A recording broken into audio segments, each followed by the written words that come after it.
At this point, I'm filling out Part A from Mr. Smith.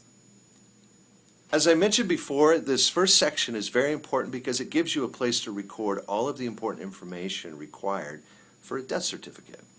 If you have a tough time remembering some of that information, your family will surely have a hard time finding it. By having this section completed, we can save your family from having to gather this later. Like, what is your birthplace? Date of birth? Ancestry? Marital status? Etc. What is your proper Social Security number? What was your occupation? And that was in what kind of business? Are you a veteran? Great. We will need a photocopy of your DD-214 military discharge papers. Do either one of you have life insurance?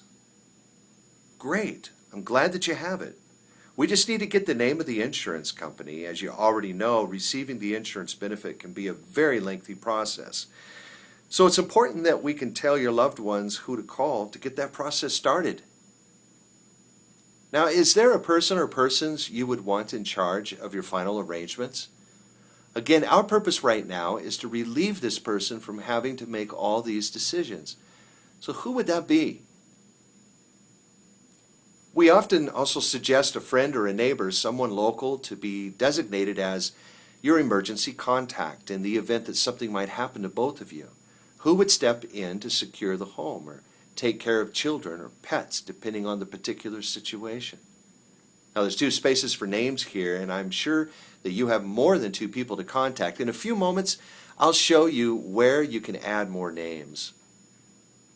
When you think about the experience that you would like to create for your loved ones, did you envision having your service at one of our facilities here or at one of your choice? Now, do you have a religious preference? We will list your church or parish to notify the appropriate minister or priest. If you do not have a religious preference, we can list it as family preference. Do you belong to organizations such as military, fraternal, lodge, or any other? If so, we could notify them upon your death.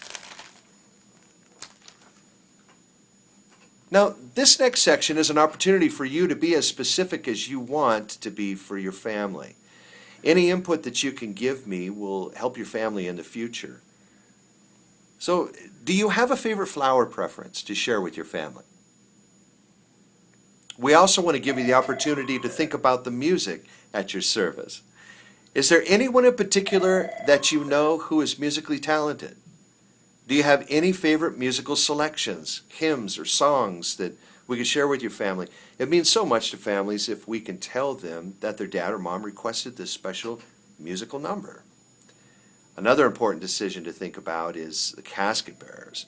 Often children or grandchildren are used, but keep in mind that it's much easier for you to make this decision now than for your children to make it at the time of your death. So who would you like us to list here? Now, most people are not buried with their jewelry on, but will wear their jewelry for the viewing and then have it removed just prior to closing the casket. Is there any such jewelry that we will want to be aware of? Is there any special clothing that you had in mind to be buried in? Would this be from your current wardrobe, or would you like it to be new? And what color is it? Which newspapers or publications would you like an obituary placed? Do you currently own cemetery property? What arrangements do you prefer?